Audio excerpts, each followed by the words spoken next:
ada satu kearifan namanya hidup itu apa? Hidup itu adalah cari sebanyak mungkin supaya hidup itu tidak tergantung pada banyak hal.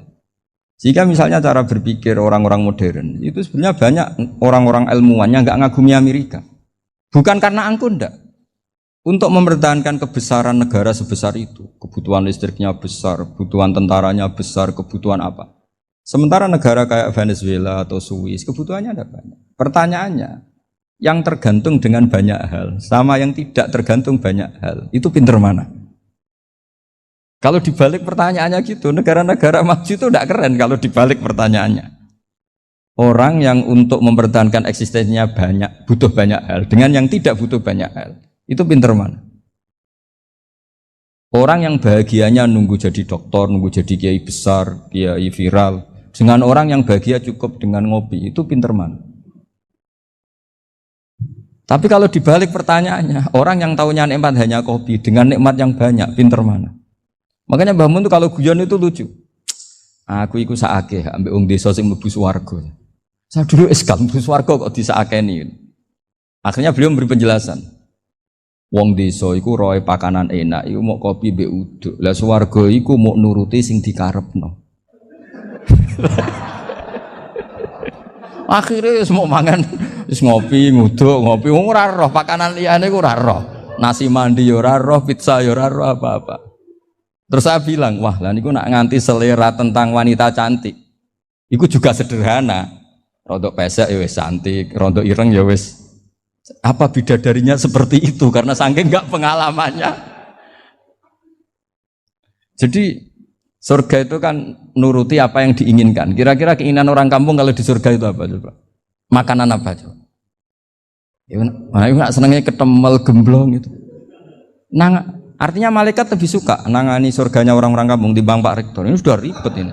Makanan apa saja sudah harus dicoba. Terus kalau di mall tahu orang macam-macam, seleranya macam-macam pasti. Enak mana kalau sampean jadi malaikat pelayan surga? Suka ngelayani orang kampung apa yang orang kota? Orang kampung kan? Jadi ya itu guyon tapi itu menjadi pikiran kita bahwa orang yang banyak kebutuhan itu sebetulnya banyak kebodohannya karena menggantungkan kebahagiaannya dengan banyak hal. Makanya Imam Syafi'i ngendikan istighna itu apa? Al-istighna anisya'i. Yang dikatakan kecukupan adalah berusaha sebanyak mungkin banyak hal tidak kamu butuhkan. Bukan memenuhi semua kebutuhan kamu karena nafsu kamu ini tidak ada batasnya gitu. Kalau kamu penuhin nggak akan selesai. Itu ada perempuan yang kurang cantik itu minta doa saya, Gus doain suami saya kaya. Terus tak guyonin, terus nggak minta. Kalau suami kamu kaya, yang pertama dirubah itu apa? Rumah Gus, supaya rumah saya bagus. Kedua apa? Mobil supaya mobil saya bagus. Nanti yang dievaluasi itu kamu.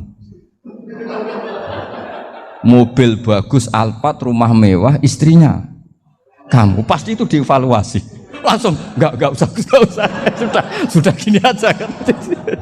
Jadi pertama yang dievaluasi itu kaya itu coba kalau suami kaya itu yang dievaluasi pertama rumah ya, rumah ganti. Setelah itu apa? Mobil. Kira-kira berikutnya akhirnya sudah nggak jadi. Nabi Ibrahim itu pernah minta umur panjang. Keren umur panjang. Sama Allah nggak dijawab. Datang orang tua gitu mertamu ke Nabi Ibrahim. Terus disuguhi dikasih kurma. Apa itu? Kok kurma apa? Anggur yang sudah matang sekali. Sudah dimakan. Setelah dimakan meler keluar lagi. Dimakan lagi meler lagi. Terus Nabi Ibrahim masuk lagi ke kamar. Ya Allah, doanya tak cancel. Nanti kalau saya tua kayak itu. Jadi Allah itu nggak jawab langsung tapi ngirimkan itu. Akhirnya ya Allah nggak jadi. Nanti takut itu. Saya pernah ngalami jadi kiai tadi ada ibu-ibu ya nggak pati cantik lah. Suaminya itu miskin sekali. Minta doa saya supaya kaya. Bareng tak kasih pertimbangan itu udah nggak usah nggak jadi itu. Jadi itu kearifan. Tapi kearifan ini harus kita tanamkan. Saya nggak bisa membayangkan Indonesia yang besar ini. Andai kan tidak ada qanaah. Nerimo ing pantum. Coba sekarang ada Covid. Andai kan Indonesia tuh kayak Perancis. Saya beberapa kali punya tamu orang yang hidup lama di Perancis, bahkan dapat istri orang Perancis. Itu dulu gak begitu mencintai Indonesia. Tapi setelah di Perancis 2 tahun, wah Indonesia hebat. Di Perancis itu kata dia kalau cerita, semua kebutuhan masyarakat itu dibebankan ke negara. Apa saja minta negara, apa saja nyoal negara. Sementara Indonesia, coba kalau Indonesia mengalami seperti ini kok tidak ada konaan, rimo ing pantum, bisa kios Indonesia. Orang miskin nyalahkan negara, kelaparan nyalahkan negara, apa saja. Tapi barokahnya dididik kiai, jogeman nyalahno wong liya. Urip romo ing pandum, diame. Sampai gak ngerti kalau Covid.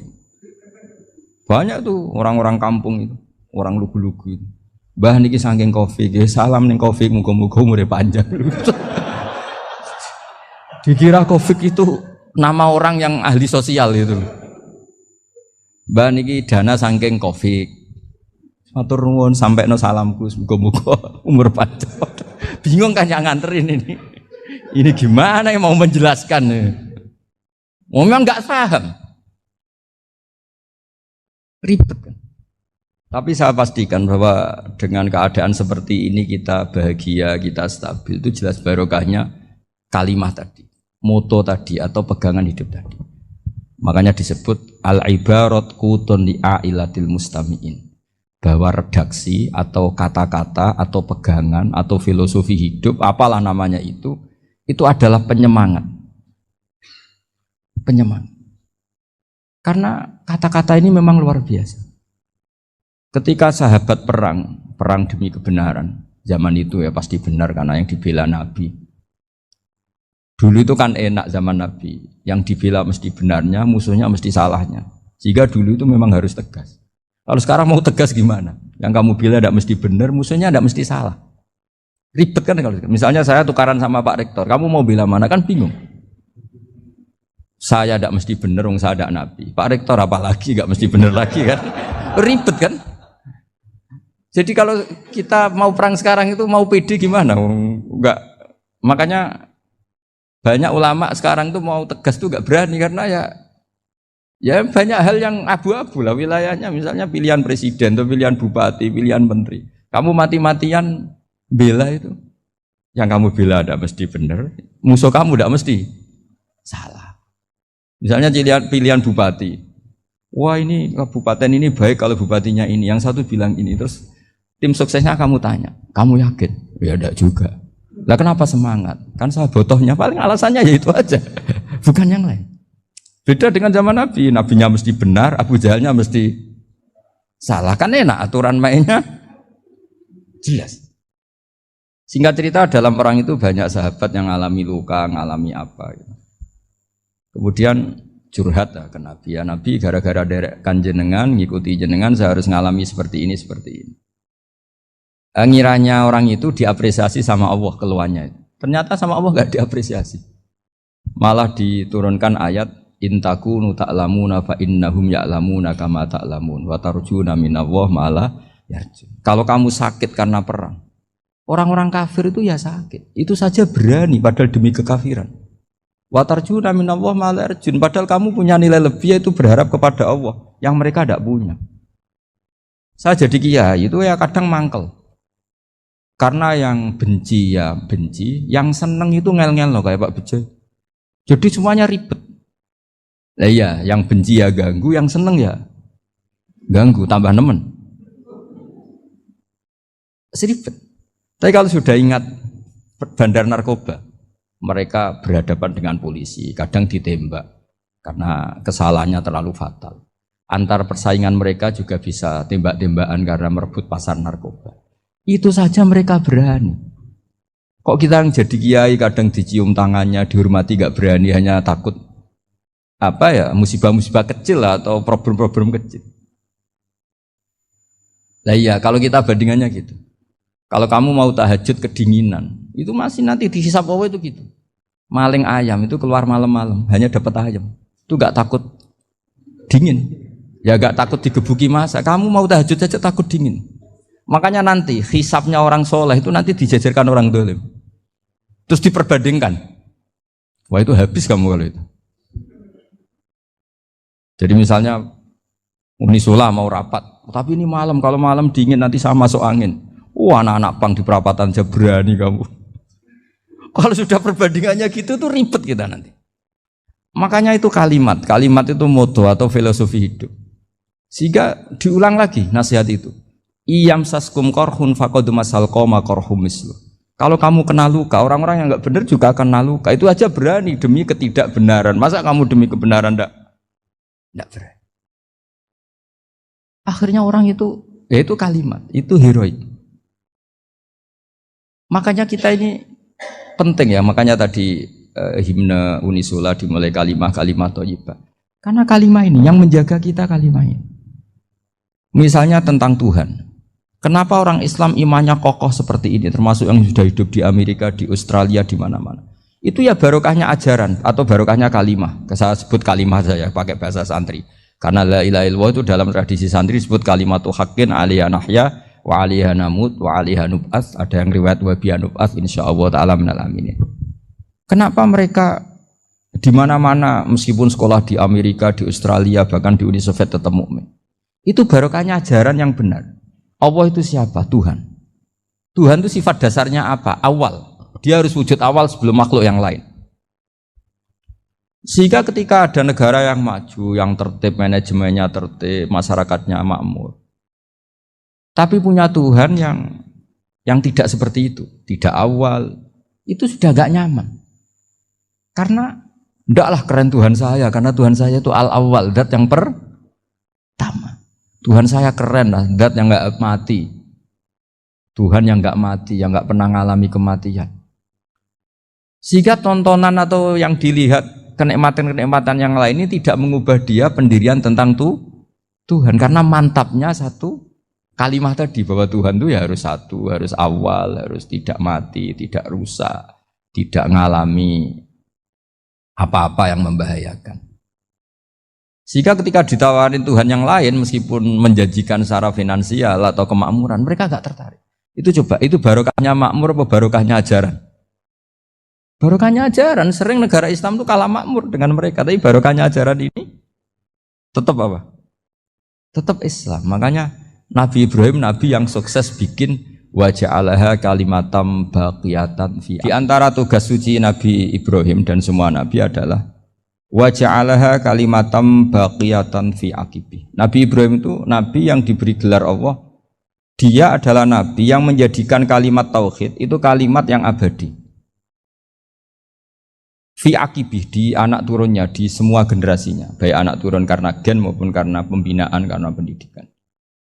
Ini penting sekali saya utarakan karena apa? Satu kehidupan itu sebenarnya digerakkan oleh kata-kata, oleh moto kalau orang bahasa modern. Sehingga banyak ulama mengatakan al-ibarat kutun li'ailatil mustami'in, bahwa redaksi atau moto atau pegangan hidup itu penggerak kehidupan. Sehingga sebetulnya manusia itu digerakkan oleh kalimah-kalimah itu, oleh moto-moto itu, oleh prinsip-prinsip hidup itu. Misalnya orang Palestina itu tiap hari ke pasar gitu. Mereka ke laut gitu. Ditanya, kenapa tidak takut tembak Israel? Jawabannya lucu. Kena tembak ya mati, enggak makan ya mati. Enggak kerja ya mati. Ya sudah, sama-sama mati ya mendingan aktivitas normal. Tapi saya tidak menyarankan itu untuk melawan COVID. Ini cerita saja nanti. Kamu jangan provokator itu, karena ini wilayah sensitif. Jadi banyak orang yang poligami. Kalau ditanya alasannya gitu, istri satu ya cerewet, dua ya cerewet, mendingan 4. Ya banyak ya gitu. Tapi ada yang kebalikan, istri satu cerewet saja hampir jantungan, apalagi 4, tinggal matinya kan gitu. Itu semua yang menggerakkan itu kalimat. Kalimat itu satu pegangan. Banyak orang loh yang nggak ingin jadi rektor tuh banyak loh Pak Bejo. Jangan kira semua dosen ingin jadi rektor. Melihat rektor sibuk rapat mempertahankan reputasi Unisula, terus sering pegang kepala. Ngapain repot-repot? Jadi tukang sapu aja dapat gaji, ngopi, rokokan, selesai. Bodoh amat jadi rektor, mikir orang banyak. Banyak loh orang yang nggak ingin jadi presiden tuh banyak. Karena ngopi nyaman, gak ada yang ganggu. Mau tidur sampai jam 9 siang juga gak ada yang ganggu. Sehingga mereka melihat pegawai negeri itu gak keren, orang kok diatur jam, disiplin. Itu memang cara Allah membagi rahmat. Mau kamu apakan coba? Cara syukurnya dia seperti itu. Bapak saya dulu tuh sering ngajarin saya, diajak jalan-jalan pagi-pagi. Melihat orang ngopi, makan uduk itu bapak seneng. Kok enak jadi wong awam. Ngene esuk-esuk nyemak bocah kesel kabeh kono enak ngopi rokokan. Bapak kadang iri sama orang awam itu iri. Sudah gitu berharap masuk surga kan enak sudah gitu. Tahu-tahu mati, tidak tahu ke surga apa ke neraka ya tidak tahu. Jadi nah, orang dulu itu orang yang bisa mensederhanakan dunia. Sehingga ya sudah cara bahagia. Makanya saya alhamdulillah saya ini kerjasama sama UII sama beberapa kampus. Memang amdan itu sengaja. Kampus itu ya punya sistem yang nggak bisa mewakili sistem kiai. Kiai juga punya sistem yang nggak terwakili oleh kampus juga sebaliknya saling melengkapi. Saya sering ketemu rektor UII, rektor kampus-kampus Islam. Mereka cerita, Gus pendidikan pondok harusnya dimodernkan gini-gini. Saya bilang, kalau pondok modern kayak kampus itu nanti saya ketemu Allah tidak bisa jawab. Kenapa Gus? Saya beri contoh gini. Kalau misalnya perempuan perawan lah atau apa saja, pokoknya perempuan, mau tanya tentang menstruasi atau haid. Kalau semuanya sistem kampus, dia harus kuliah dulu. Registrasi dulu, kuliah dulu, bayar dulu. Dan dapat jawabannya nunggu mata kuliah pas itu. Bandingkan kalau sistem pondok, saya tuh sering ke pasar sama anak saya dicegat sama ibu-ibu. Gus, anak saya ngalami gini-gini, keluar darah terus menerus, nggak 6 hari tapi 1 bulan penuh. Itu hukumnya apa Gus ya? Nanti saya mau sowan ke jenengan. Nggak usah sowan di sini aja. Ya sudah. Sebelum mengeluarkan darah yang rutin seperti itu biasanya haidnya berapa hari? 6 hari ya sudah ikut yang 6 hari, yang lainnya istighatsah. Ngoten tok Gus, ya udah ya. Begitu terus di masalah udhiyah. Ya coba kalau semuanya pakai sistem kampus, daftar dulu, bayar dulu. Jadi ini nggak ada jawabannya, nunggu mata kuliah itu. Baru dapat jawaban, itu biasa nggak sholat bertahun-tahun karena belum ada jawaban tentang itu. Ya itu kalau misalnya orang mati, tahunya cara apa memulasara jenazah itu nunggu kuliah dulu, pas mata pelajaran itu dulu, baru menangani orang mati. Berarti orang mati itu tergeledak semua. Tapi kalau kiai kan enggak. Kesini orang mati terbakar, kalau dimandiin malah badannya copot-copot, itu gimana hukumnya? Ini ada orang mati Gus Kendat, ini disolati apa enggak? Ada orang mati apa itu oplosan itu disolati enggak? So sering ditanya gitu. Gak usah registrasi Pak Rektor, gak usah registrasi, gak usah daftar, gak usah seminar. Makanya kalau orang kampus wani kiai itu ya kualat tenan gitu, karena ini yang on time. Tapi pondok seperti saya ya ikrar seikrar-ikrarnya. Pentingnya kampus karena melatih efisiensi waktu, disiplin, tata kelola manajemen sehingga kita ya hormat. Tapi tadi kita harus saling melengkapi sehingga saya tunjukkan ke publik bahwa saya hormat sekali sama polisi, sama tentara. Coba kita bisa apa ngadepi bandar narkoba kalau enggak polisi? Bisa apa coba menjaga NKRI kalau enggak tentara? Begitu juga ya sudahlah kita memang fa inna yadallahi ma'al jamaah, kita berkah itu kalau bersama-sama. Enggak bisa kita sendiri. Nah lalu orang kayak saya itu ya beberapa kali sebetulnya saya itu ditawanin jadi doktor honoris causa apa. Kekhawatiran saya satu Pak Bejo. Takut pas gak punya uang, itu dokter gak ada duit kan gak pantas gitu.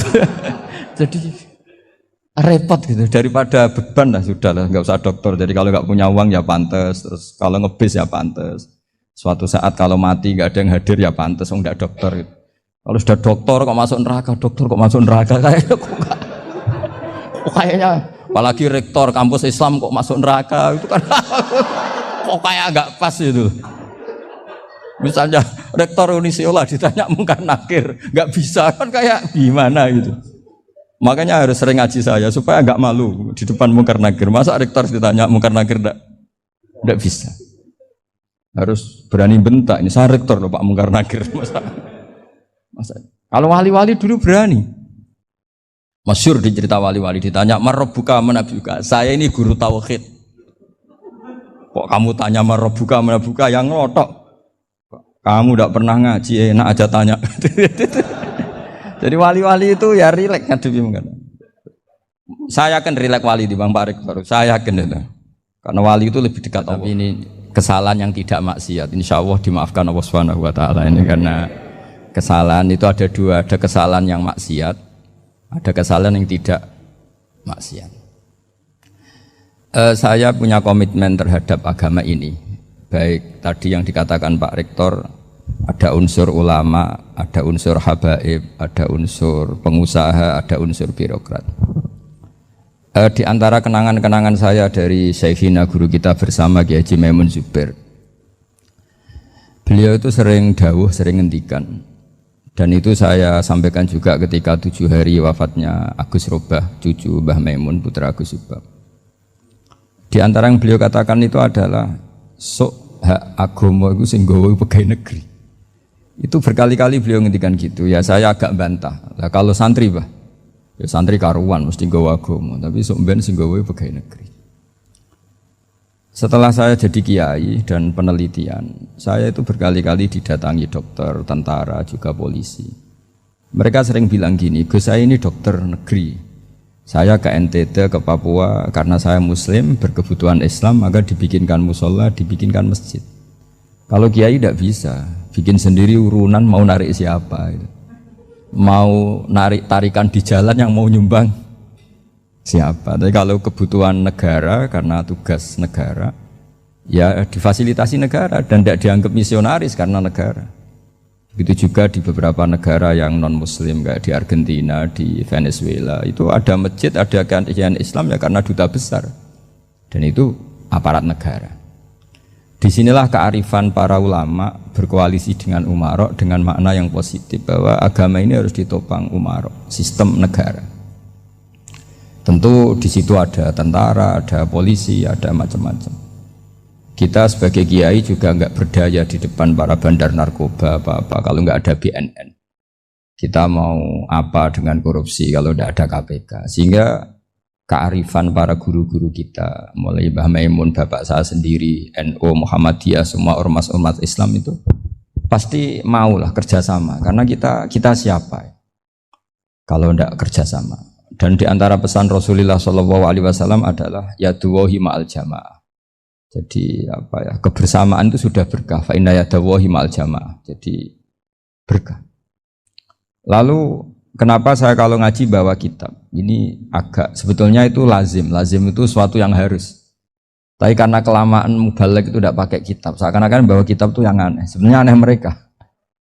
Karena begini logika simpelnya ya. Umat Nabi ini berhak dapat apa coba? Berhak dapat warisan yang paling luhur, paling hebat, paling jernih. Apa itu Quran dan hadis?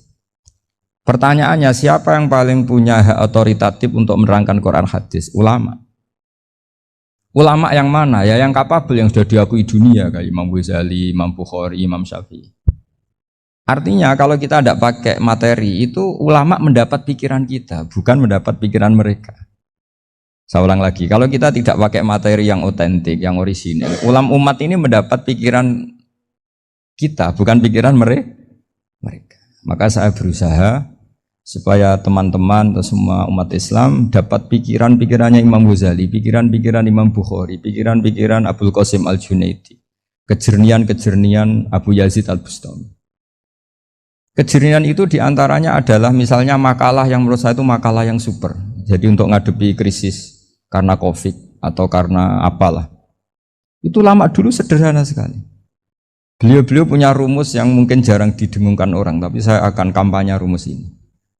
Al-istighna, haqiqatul istighna, itu adalah al-istighna anis syai' labihi. Jadi pemenuhan kebutuhan yang sebenarnya adalah kita berusaha menghindari sebanyak mungkin kebutuhan yang sekunder, yang enggak penting. Bukan memenuhi semua yang kita inginkan. Jadi misalnya begini ya, kalau kita lapar, itu keinginan kita itu makan enak apa asal makan? Tentu jawabannya asal makan yang sehat.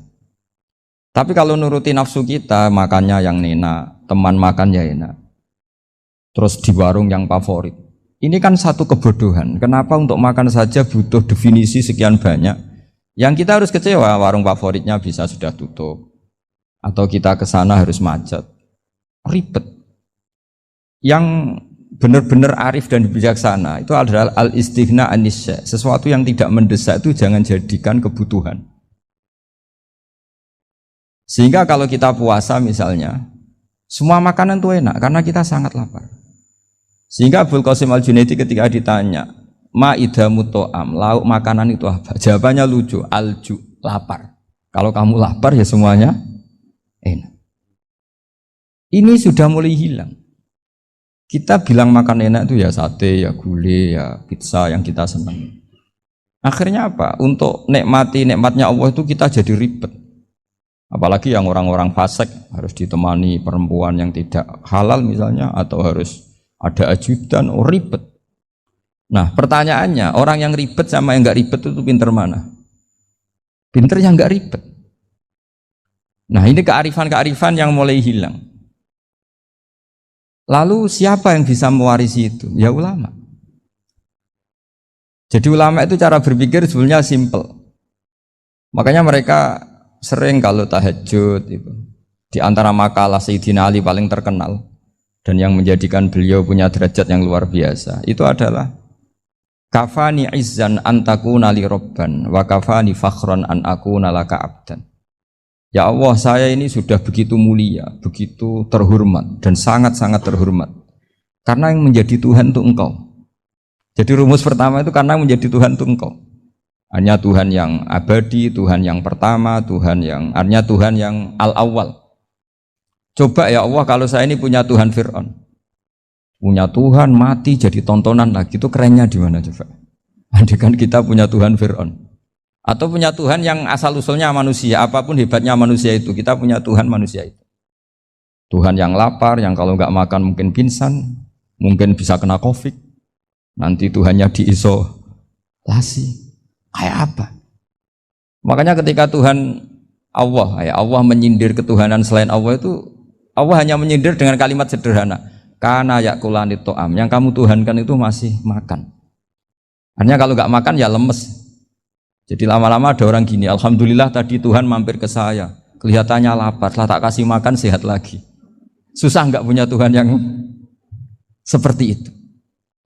Beda dengan Tuhan kita.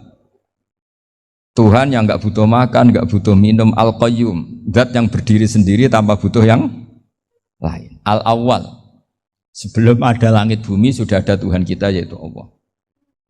Bandingkan dengan Tuhan-Tuhan yang dipertuhan yang lain, yang adanya setelah bumi, misalnya Fir'aun dan sebagainya.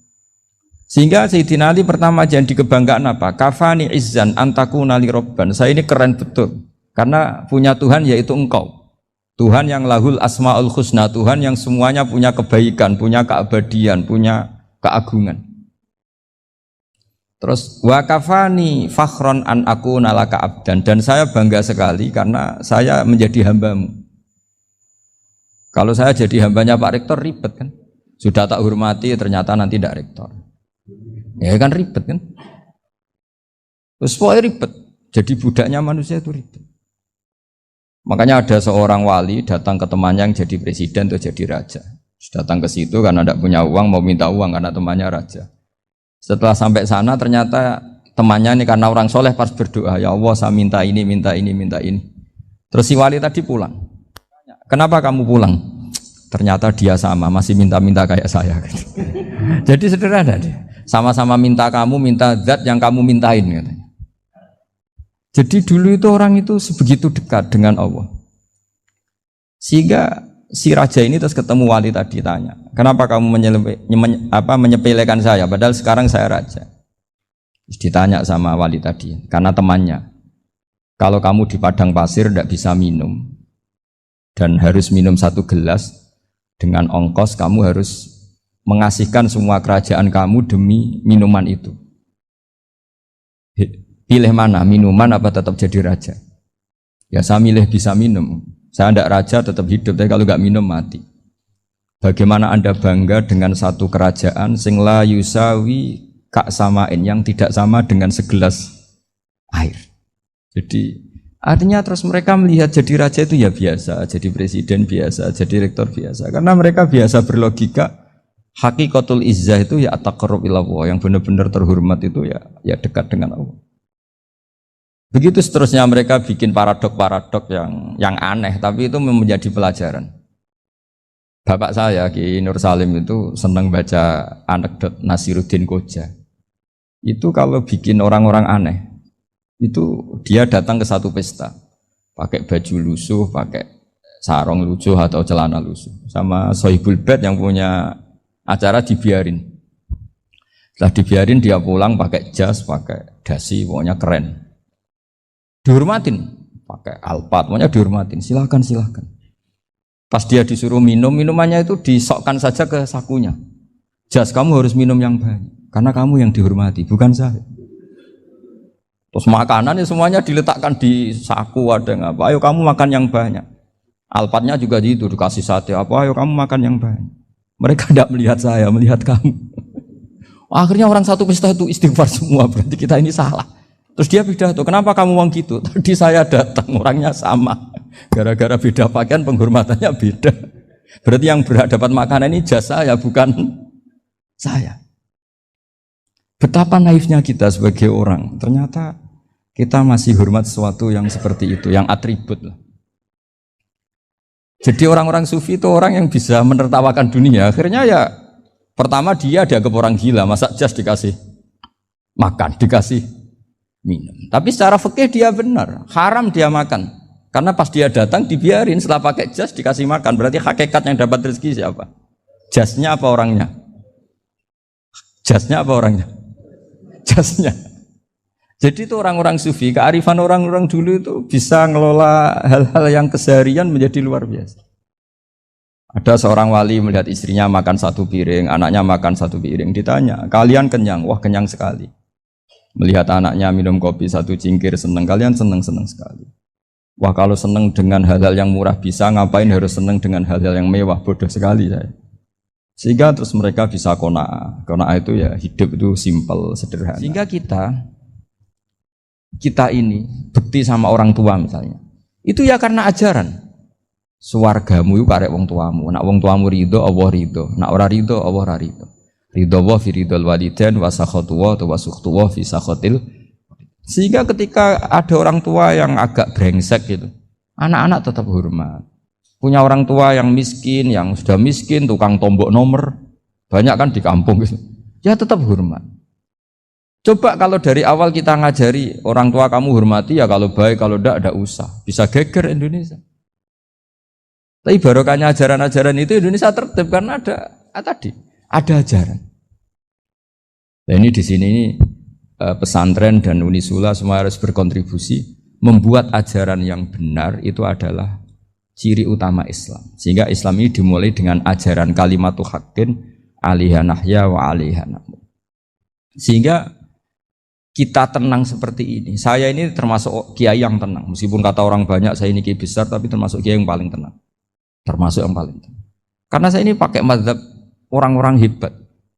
Saya berkali-kali cerita, orang kayak Imam Syafi'i itu orang yang luar biasa. Saya berkali-kali cerita, orang yang tadi nyium tangan kamu ya Imam Syafi'i, di belakang tuh ngerasani kamu, menghujat kamu. Jawabannya enak saja. Berarti saya alhamdulillah orang yang wibawa. Buktinya di depan saya nggak berani. Jadi enteng saja. Diceritain sebagian kampung, sebagian separuh dari warga kamu itu nggak suka kamu. Ya bagus lah nggak suka saya, nggak akan utang duit saya. Di mana-mana orang utang itu karena teman dekat. Kalau nggak seneng pasti minimal nggak utang, nggak pinjam mobil, nggak pinjam. Berkah mana yang seneng sama yang gede? Jadi dianggap enteng saja. Semua yang dialamin dianggap enteng saja. Misalnya punya istri pemarah, ya baguslah marahin suami. Kalau marahin tonggo malah ribet. Jadi kamu harus terima kasih kalau dimarahin istri. Baguslah marahin saya mah, kalau marahin tonggo ribet. Jadi enteng saja. Tapi kita sekarang itu karena nafsu ya, sehingga menghadapi hidup ini ribet. Ulama dulu kalau mau mati itu senangnya bukan main. Sudah lama saya ini ingin gak maksiat. Kayaknya gak maksiat paling efektif itu mati. Ya tidak apa-apa Gusti, kalau sebaiknya mati ya mati aja. Enteng saja. Jadi melihat kematian itu akhir dari segala keburukan atau potensi keburukan. Apapun baik kita sekarang, suatu saat mungkin kita gak baik. Yang bisa menghentikan ketidakbaikan atau potensi ketidakbaikan itu apa coba? Mati kan?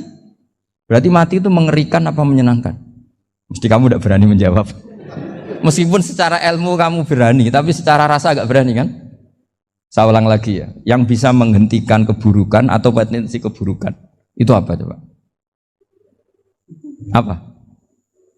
Kematian. Berarti kematian itu menyenangkan atau menyusahkan?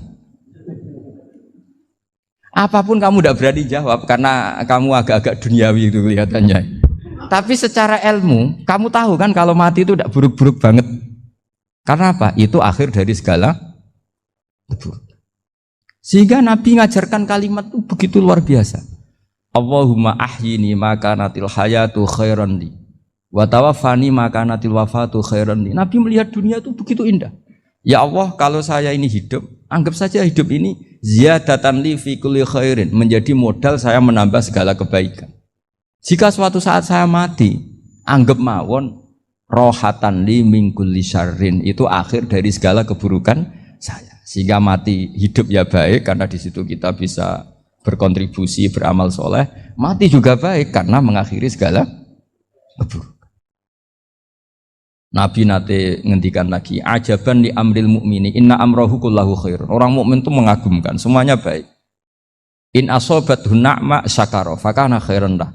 Kalau baru dapat nikmat, dia syukur, maka itu baik. Wa in asobatu dharra sabara, kalau dapat masalah mereka sabar, itu juga baik. Sehingga orang mukmin dua sisinya pasti baik. Itu juga kalimat, maksudnya moto atau pegangan hidup. Nah, berikut ini saya beri contoh, ini kenangan saya, ini contoh terakhir. Masalah jadi orang terkenal maupun tidak. Di sini dicontohkan Imam Ghazali di halaman 367 di kitab saya 367. Juznya 3 di kitab Ihya Ulumuddin. Di sini beliau cerita betapa untuk menjaga ikhlas sebaiknya orang itu tidak terkenal, tidak syuhrah, tidak terkenal. Oke, itu kita sepakat ya, karena kalau terkenal mungkin orang dipaksa publik dengan tanda kutip untuk selalu berbuat baik, tapi karena jaim lah, jaga image atau apa. Tapi ketika dibalik pertanyaannya, kamu rela yang terkenal itu orang nggak benar, sementara yang orang benar itu nggak terkenal. Lalu masyarakat taunya yang tidak benar. Kalau pertanyaannya dibalik gitu, orang baik wajib terkenal enggak? Kalau pertanyaannya dibalik seperti itu, dokter yang benar tidak terkenal, yang malpraktek terkenal. Kamu ingin kondisi seperti itu? Gak ingin kan? Kampus yang bagus nggak terkenal, kampus yang bagus nggak terkenal, yang nggak bagus. Nah, artinya apa? Gara-gara olah kata, olah pikiran, ini logika jadi rubah. Lagi-lagi apa? Jawaban itu ada di kata-kata sebetulnya. Makanya bab-bab seperti ini tidak usahlah kita berdebat, berpolemik. Sebaiknya orang itu humul, menutup diri, apa sebaiknya orang terkenal, itu nggak perlu seperti itu. Sudah terserah Tuhan saja. Makanya saya mulai dulu ngaji sampai sekarang itu ya tidak punya punya ikon tertentu atau punya website tertentu, enggak. Sudah terserah pangeran. Saya juga enggak sok suci materialistik atau enggak, ya enggak mikir saya. Bukan apa-apa ya, karena saya ini kiai, jadi biasa urusannya sama Allah, enggak sama makhluk. Jadi pusing kalau sama sarah-sarahnya makhluk itu pusing ya. Meskipun rektor kalau nasihati saya pasti tidak saya terima, itu tetap makhluk, itu sudah ada ngefek kalau saya itu sudah ada itu. Bukan karena saya sombong, ya memang makhluk betul gitu, bukan. Cuma nasibnya bejo aja, tapi makhluk tetap makhluk. Saya beri contoh ya. Ini makalah yang ditulis Imam Ghazali. Ya, i'lam aslahakallah anna aslal jah wa intisarus sayyid atau sayyidi wal istihar. Wa huwa mazmum itu. Balil mahmudu al-khumulu illa man saharahu wa ta'ala linasri dini min ghairi takallufi talabi syuhrati minhu. Jadi kalau kamu ingin ibadah kamu selamat, ya kamu jangan terkenal. Tapi resikonya adalah kalau kebaikan itu tidak terkenal, maka agak dikenali. Kalau enggak dikenali berarti masyarakat hanya punya percontohan yang tidak baik, karena yang baik tidak terkenal. Jadi itulah ulama-ulama dulu. Jadi apa-apa itu dibanding-bandingkan. Kemudian nanti kelihatan, jawabannya itu kelihatan. Jadi ulama dulu itu biasa ngarang misalnya afatun nikah, sisi negatifnya nikah, harus ngurmat istri, harus macam-macam, kalau terlantar itu ya dosa. Seperti tadi Pak Marsudi cerita Kalau orang ngapalkan Quran itu takut lupa. Kalau lupa itu jadi dosa. Pertanyaannya, kalau semua orang takut lupa, takut dosa, semua orang nggak hafal Quran karena potongan-potongan lupa. Cara berpikir tidak seperti itu. Kalau berpikir ya namanya hafalan ya inginnya hafal, kan nggak ingin lupa. Lah nanti kalau takdirnya lupa karena hal-hal yang dimaklumi oleh syariat itu nggak yang termasuk dosa. Yang dosa itu lupa takliwiri udhrin syar'iyyin, lupa yang tidak ada sebab yang apa? Syar'i. Tapi lupa bawaan EQ-nya tidak bagus. Lupa bawaan sering dibentak. Oh itu enggak masalah karena bawaannya orang tertekan itu ya lupa. Coba kamu hafal Quran. Terus punya kredit jatuh tempo. Pas hari itu aku yakin enggak cerdas sudah. Itu bawaannya orang tertekan itu pasti lupa. Jadi ya saya teruskan ya. Jadi terus ada makalah yang sangat bagus sekali tentang itu. Saya baca ya. Wa yadullu ala dzalika anna Allah azza wa jalla amaral anbiya'a bi idharil amali lil iktida wa khassahum bi mansibin nubuwah. Wa la yajuzu ayyudhanna bihim annahum khurrimu afdhalal amalen. Jadi orang yang terlalu mendewa-dewakan khumul itu menutup diri. Oke itu baik karena dengan khumul, dengan menutup diri Anda tidak riya, Anda tidak pamer. Tapi kata Imam Ghazali, kamu juga harus ingat di antara syaratnya Nabi itu harus mengumumkan kalau beliau itu seorang Nabi. Harus memaklumatkan kalau beliau seorang Nabi supaya bisa diikuti. Caranya sholat harus diumumkan sehingga Nabi itu mengatakan harus jamaah. Karena dengan cara jamaah itu bisa shollu kama ra'aitumuni sholli. Coba kalau Nabi sholatnya nggak diperlihatkan, kamu harus sholat yang benar. Caranya gimana ya Rasulullah? Itu rahasia. Bingung nggak kira-kira? Bingung nggak? Ya misalnya amal rahasia selalu lebih baik. Terus ada pertanyaan, Nabi ngendikan kamu sholat yang benar. Caranya gimana Nabi? Ya itu rahasia. Terus gimana coba? Tapi Nabi ngendikan apa? Shollu kama ra'aitumuni usolli. Ya sudah kamu sholat, niru saya sholat. Berarti Nabi sholatnya diperlihatkan apa disembunyikan? Diperlihatkan. Jadi begitu juga saya berkali-kali bilang, orang tahu kalau itu bidan ya berdasar tulisan itu bidan. Tahu kalau itu dokter gigi ya itu dokter gigi. Jangan sampai gara-gara tidak ada tulisan mau beli alat bangunan di dokter gigi. Mau periksa gigi di toko bangunan. Gara-gara apa? Nggak ada maklumat. Nah, di sini ulama-ulama selalu memaklumatkan dirinya. Termasuk Imam Ghazali ketika ngarang kitab dinamai Ihya Ulumuddin, bahwa kitab ini bisa menghidupkan ilmu-ilmu agama yang mulai hilang. Begitu seterusnya. Jadi ini ngaji ya. Jadi orang itu harus ngerti. Jadi jangan nuruti emosi sendiri atau logika sendiri. Bahwa saya suka humul, ya monggo. Agama Islam menyediakan sarana itu. Uzlah itu ya punya sisi kebaikannya sendiri. Tapi syuhrah terkenal asal tidak nuruti nafsu juga punya sisi kebaikannya sendiri. Setidaknya umat ini punya satu master kebaikan yang mudah diakses. Tapi tadi saya ulang lagi. Jangan karena hadzun nafsi, jangan karena kepentingan pribadi. Makanya di sini disebutkan wa yadullu ala dzalika ay ala syuhrah anna Allah taala amaral anbiya bi idharil amal lil iktida.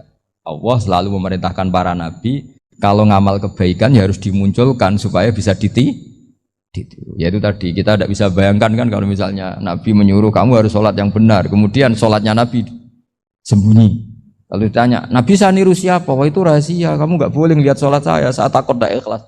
Ribet kan? Sehingga jamaah itu statusnya tetap harus. Nah bedanya harus ini ulama berpendapat harus yang apa? Fardu kifayah. Tapi fardu itu maknanya harus. Tapi bukan berarti kalau nggak jamaah sholatnya nggak sah, nggak. Tapi statusnya jamaah tetap apa? Harus. Nah barokahnya harus ini orang yang baru sholatnya langsung benar karena ada yang diikutin. Coba kalau mantan dukun baru sholat terus sholat sendiri, itu mesti mirip mantra. Karena dia tidak ada master percontohannya. Tapi barokahnya ada master, orang paling bodoh pun kalau sholat ya benar. Karena standar ada komandonya, ada imamnya. Sehingga Imam Ahmad malah berpikir keras. Syarat sahnya sholat itu harus jamaah. Cara pikirannya Imam Ahmad, keras sekali beliau. Jika kalau orang sholat sendiri kok ada orang lain yang maunya berjamaah harus bayar, orang itu harus bayar demi sahnya sholat. Itu madzhabnya Imam Ahmad. Tapi kalau madzhab Syafi'i hanya mengatakan itu fardu kifayah. Yang kalau satu komunitas nggak mau melakukan semuanya apa? Ya jadi ini sebelum sesi ringan tanya jawab hanya 2 saja tanyanya, nggak boleh banyak-banyak. Nanti nggak pulang-pulang saya. Jadi tak baca lagi biar dapat berkahnya Imam Ghazali. Wa qala qaumun asirru afdalu minal alaniyati. Terus kata sebagian ulama al-alaniyah itu afdal minas sirri. Terus diperbandingkan baik yang mana amal dipertontonkan sama ndak. Terus kata Imam Ghazali, kalau orang itu bisa jaga tidak riya, maka sebaiknya dipertontonkan karena kebaikan harus yang muncul, bukan yang tidak baik yang muncul. Makanya ketika Unisula memaklumatkan diri sebagai ingin jadi generasi khairah ummah, itu kalau diterjemah itu kan wow, khairah ummah, umat terbaik. Itu kan kayak agak angkuh. Tapi nggak apa-apa, itu nggak apa-apa. Masa kita kampanye Unisula siap degradasi moral, kan ya lucu kan. Masa jualan gitu kan ya lucu. Ya sudah, kita memang ingin mengkhidmati ummah, berbakti dengan umat, membantu supaya jadi generasi khairah apa?